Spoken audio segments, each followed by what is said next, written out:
You are listening to the Wool Academy podcast. This is episode number 83.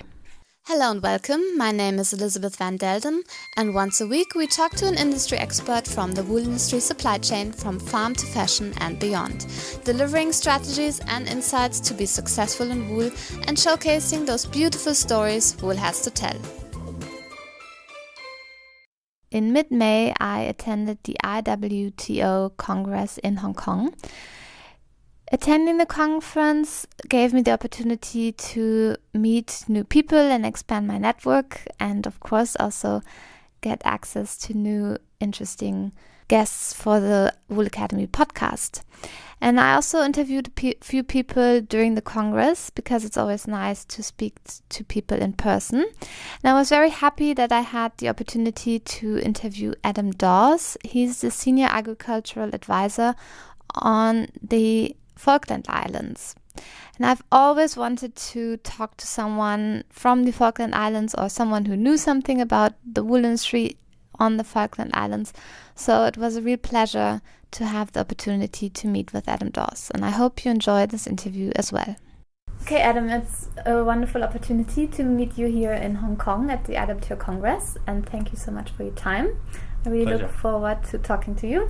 So why don't you just introduce yourself and tell us what you do in the wool industry? Sure. So I'm Adam Dawes. I'm the Senior Agriculture Advisor for the Falkland Islands Department of Agriculture. I guess in the Department of Agriculture we manage everything from farmer advice to we manage a wool sampling and testing program in the islands. We also undertake regulatory activities such as ensuring animal welfare. We undertake certification, so health certification of exported greasy wool. We also do health certification of our export abattoir that's EU approved. So we're a very wide-spanning agriculture department relative to most agricultural departments. We're both technical, operational and political and regulatory, whereas most agricultural departments around the world are stuck to regulatory policy type matters, and a lot of the technical and operational is farmed out to the private sector. So you also take over a few of the typical broker activities? We don't so much mix in with the broker activities. Okay. So we've got two brokers that sell Falkland Islands wool. They're Falklands Wool Growers and the Falklands Wool Company. They undertake all the brokering activities, but we do undertake independent sampling of the wool that gets sent off to either New Zealand Wool Testing Authority or Wool Testing Authority Europe, and then we get IWTO certification that's then used by the brokers to trade wool. But we do that sampling as an impartial authority. And I don't know what the typical accent would be of someone from the Falkland Islands, but your accent is more Australian. So Yes. tell us a little bit more about your background. So my background, I'm the sixth generation of a wool growing family in the southern tablelands of New South Wales in Australia. I grew up on a superfine wool farm, went to university in rural New South Wales, studied agronomy, undertook sales agronomy for 3.5 years out of university. I then moved into the Australian government, worked for the Federal Department of Agriculture in the plant quarantine side of things. I was there for 7 or 8 years, started to look at opportunities for a bit of a career break. The agronomy position came up in the Falklands and I was thankfully successful in getting that. About a year into my time there, my predecessor left at the end of his contract, and I was successful in gaining the Senior Agricultural Advisor or the Head of Service position.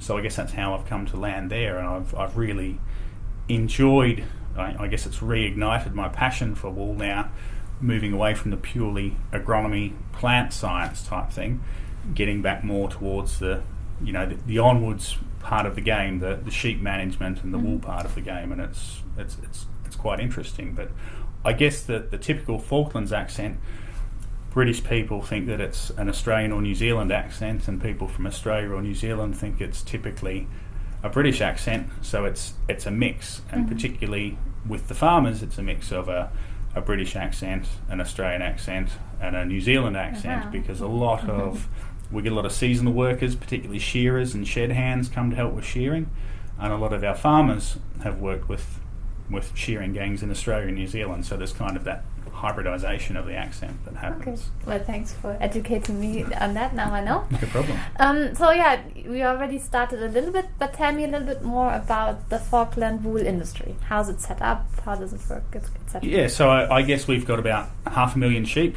in the Falklands.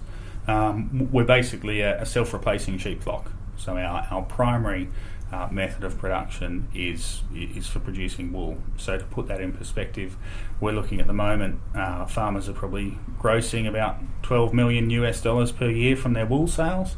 That's probably backed up by about $2 to $2.5 million per year in meat sales. Mm-hmm. So our primary objective is wool. We're coming from a traditional Corriedale base in our breeds. For the last 25 years, we've been operating with a national stud flock that was initiated with the importation of 500 Polworth sheep from Tasmania. And in the last 8 years, since about 2010, we've been bringing in a significant amount of Australian merino semen to take forward the qualities of our wool. I guess to place the profile of our clip, our average is about 24.5 micron. It spans from 16.8 micron up to about 30, so quite a wide-ranging clip. But the bulk sits around that 24 micron thereabouts. That's quite a nice niche. There's a lack of supply in that range in the global trade. Our wool's reputed as being some of the whitest wool in the world. Mm-hmm. It's very long wool and quite strong. So our length is generally between about 80 and 110 millimetres. And why would it be especially white? So I think it comes down partly to our soils. So our soils are, whilst we do have some pure peats, our soils are kind of classed as peaty soils, so they have a high organic matter, which I think reduces the amount of staining that happens in the wool as a result of the soil. We're also relatively low rainfall, so we're only 400 to 600 millimetres, but one of the other key climatic features of the Falklands is our high average wind speed. Mm-hmm. So even if sheep do get wet during a large downpour, they're generally dry within 12 hours, so we don't have that yellowing that's associated with rainy periods and sheep remaining wet for a long period of time. And do you also have low usage of chemicals, etc., on your farms? We do. So I guess traditionally we had a majority of the farms in the Falklands were actually approved under the Australian Certified Organic Scheme, mm-hmm. because we're a very, very low input system. We don't have a lot of pest and disease pressures that other countries have. So we don't have any lice, we don't have any foot rot, we don't have any liver fluke. So we're quite free of a lot of those diseases that plague a lot of other wool-producing countries. It's fair to say that 90% of the sheep in the Falklands have probably never seen an agri-chemical of any type, which means we are virtually organic in that sense. However, some of the other, I guess, practices that aren't accommodated within the organic certification scheme, like artificial insemination, they kind of exclude or reduce the operating options for some of the farms. So mm-hmm. we're virtually organic is the way that we say it now. Yeah. And how many wool growers are actually on the Falkland Islands? So we've got 80 farms on the Falklands. That changes slightly, but it's been sitting around about that mark for the last 3 or 4 years. The average flock size is about 6,000 to 7,000 animals, and we've got 1/3 of the animals in the islands between 4 larger farms. Okay. And I saw a number that you have 157 sheep per inhabitant. Yeah, 153 sheep per inhabitant. So I think we're the most sheep per capita of anywhere in the world at a fair bet. We've got a population of around 3,000 and, 500,000 sheep. So, yeah. That's impressive. But tell me a little bit more about the history of the Falkland Islands in relation to the wool industry. For example, how did the sheep actually get to the Falkland Islands? Yep, so we had the original sheep were actually brought down from Britain in the early 1800s, and the wool industry, it's grown from there. Sailors, I guess the beginning of agricultural domesticated animal, semi-domesticated in the islands was that sailors dropped some cattle there in the late 1700s, and that was so that there was basically a source of meat as they went by. They could replenish their ship stores. Mm-hmm. However, in the 1800s, sheep were introduced to the islands, and it's grown from there. even some of the sheep that originally arrived in Patagonia were actually imported there from the Falklands. Mm-hmm. So it can be said that the Falklands was a stepping stone to initiating the sheep industry in Patagonia, which is now huge. Oh, okay, that's interesting. And not that many people have the chance to visit the Falkland Islands. You told me there's one commercial flight per week. Yeah. So for our listeners who've never been to the Falkland Islands, can you maybe describe a little bit what is the landscape like? Yeah, what sure. should we imagine? Sure. I guess there's very wide open spaces and it's quite extensive. So, and particularly once you get to the second main island, West Falkland, you can drive for an entire day and hardly see anyone else the whole way. So a lot of people say it's like some of the hill country in Scotland or some of the northern Scottish Isles, like the Shetland or the Orkney Islands. But it's a very extensive landscape. It's quite flat. Mm-hmm. I think our highest mountain is around about 1,000 feet. So it's a fairly flat, undulating landscape. But like I said earlier, that one of the predominant features that people notice when they come is the wind. Mm-hmm. And I guess whilst we do have one commercial flight per week, there is quite a large number of cruise ship passengers pass through each year. So we get up to 60,000 cruise ship passengers, but they're only day trippers, so they get to experience a very small part of the Falklands. But really, to experience the full Falklands, you need to be there for a week or more even to get around some of the outer islands and some of a good portion of the East and the West Falkland. Okay. And you talked already a little bit about the specifications of your wool. What would you say, maybe summarize one more time, what are what is so special about the Falkland wool? So I think for my mind, coming from Australia, I can see that the Falklands wool is unique in the sense that it's very clean and white. So I think there's a lot to be gained in terms of margins by processors and not having to go through the wool as much to remove our vegetable matter. And the direction that we're heading in, it really is a wool that stands out from what I thought I was going to see when I arrived, with the cleanliness. And we've also got the quality of our clip preparation. Mm-hmm. I think we do have a quality Falklands wool scheme that controls, the removal of contaminants and making sure that we're keeping stain out and putting in clean fleeces into the bales. So that gives our buyers a lot of confidence, and they're not having to go through and reclass and re-prepare some of the wools like they would from other markets. So we quite often find that our wool buyers are happy to tip our bales straight into the scale bath. They're not going through them and picking out bits and pieces before they process. So it's pleasing that we can give our buyers that degree of confidence. And where does the majority of your wool go to then? Where is it exported to? So we change balance a little bit from year to year, but the main countries we're currently selling to now are Uruguay, the UK, Germany, Bulgaria, and the Czech Republic. I guess being a relatively small clip at 1.7 million kilograms greasy, we can't penetrate every market, but we're always looking at options to try and expand our market access. Obviously, demand drives prices. Our supply is limited, so if we can extend to other markets that are paying a premium, hopefully that can return something to our farmers. And do you have bilateral agreements with certain countries to import the wool duty-free? I guess at the moment we find that sending our wool into the EU is certainly tariff-free, mm-hmm. And we issue health certification and the like to deal with biosecurity and quarantine issues. And also selling into Uruguay, we don't have any trade barriers or problems there. Okay. And what is the Falkland wool then best used for? What kind of products? I guess given our micron range and our position, so at that 24.5, and we're sort of spanning from 18 right through until, we're probably not getting much higher than 30 too often now, but we can go into both the woolen and the worsted process. So it's difficult to say. Our primary our primary customers are generally top manufacturers or wool scours, mm-hmm. And beyond there we don't know, but we know that Falklands has turned up in knitted products in Japan, it's turned up in felted products, in socks, it's gone towards suiting material, so it's that whole range that it can go from. We don't so much get into the carpet wools because we're not at that end, we're not coarse enough for that end, but It's a very wide-ranging, marketplace, and we're starting to find now that there's demand coming back from those customers wanting to produce a pure Falkland Islands wool top.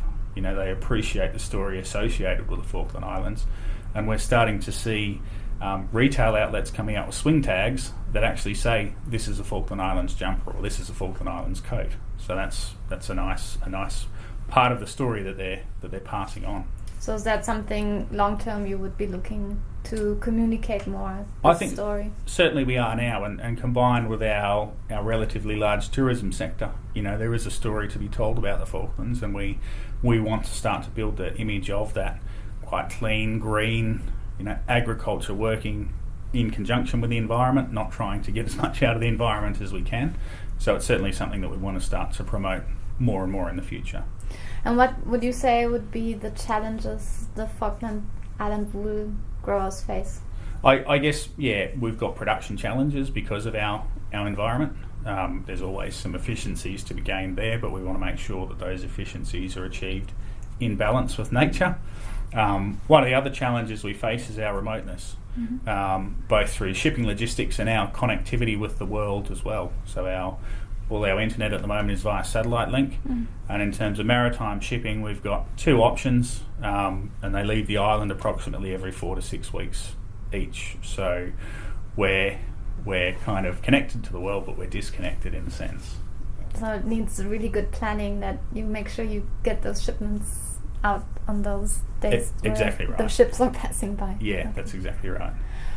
And what would be a typical day of yours, or a typical week? How would it look like?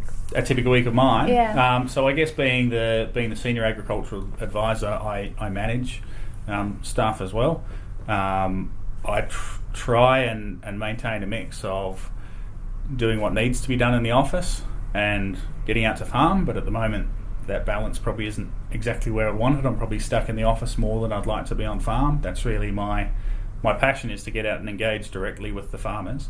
But I guess my role on a typical day, we've got a relatively small team. There's only 13 staff in the Department of Agriculture, and that includes our veterinary service. My role spans everywhere from undertaking biosecurity inspections to wool classing to selecting animals for genetics to interpreting soil test results and providing fertiliser and herbicide recommendations, teaching a farmer how to operate a boom sprayer. It's so wide spanning. And then I could be sitting down with our legislative drafters the next moment, helping draft some new legislation for weed control or something, for example. So it's really, every day is varied. But that makes it interesting. It does, it certainly does, yeah. And there was one story you mentioned earlier that sheep and penguins actually are close friends on the Falkland Islands. Tell me a little bit more. That's right. So I guess we've got about 500,000 sheep, and there's estimated to be a population of about 1 million penguins in the Falklands. So obviously the penguins come up and establish rookeries or nesting areas where they form small colonies on the coast. And some of those species of penguins, they deposit their feces on the soil, which brings a lot of nutrients from the ocean into the soil. After a couple of years, they're really fertile pieces of ground with some of the best quality and quantity of grass in the island. So naturally farmers will use those as their lambing camps. So quite often in November or December, when we've got penguin chicks hatching and lambs starting to hit the ground, you can see a lamb sitting next to a penguin chick, and it's quite a special thing to see. Yeah, it's interesting that there's somehow a symbiosis of both living. At least the penguins are helping. Yeah, the grass to be more exactly right, and that comes down to that that working in balance with nature, where we're very much trying to utilise that system, but we're not doing things that displace the penguins either, so that the sheep aren't having any kind of negative effect on the penguins, and the penguins are only bringing good things to the system that mean that import of nutrient means we're not removing things in terms of wool. We've probably got a net zero or even a positive nutrient balance. That's exciting. One last question before we end. So you're here at the IWTO Congress, and it's been, as far as I can remember, a long time since someone from the Falkland Islands attended an international event. So what is also your motivation to connect more to the international wool community? So I guess one of the things that we found in the Falklands is through the Department of Agriculture, we've relied on our international engagement being via contractors that we bring in. So having a low population means we don't necessarily have that technical base. So we've traditionally brought in contractors from the UK, or more recently Australia or New Zealand or Uruguay, in sheep advisor roles, agronomist roles, nutritionist roles. They come on 2-year contracts and they come with their pre-established professional networks. One of the problems is that once those people leave at the end of their contract, those networks become redundant and it's broken. So there's no continuity, and we find there's a constant farmers report, there's a constant cycle where every 15 or 20 years we start going back and doing the same thing as what happened before. So what we're hoping to do here is explore the value that IWTO could bring to the Falkland Islands, and to hopefully get the Falkland Islands Department of Agriculture as an organisation to join IWTO as an organisation, and that helps prevent that personal network reliance and have more of an organisational level, so a high level. You know, I think agriculture these days is something where we need to be internationally engaged in terms of marketing, and it just shows me being at this conference just how little people know about the Falklands, but how much they want to know, because I've been in every break or every lunch or every networking opportunity. Everyone wants to know about the Falklands, so that's why we need to get to these forums and start to present and tell them what our story is. You know, we're tucked away at almost the end of the world, but you know, we're very much a part of the world and need to be.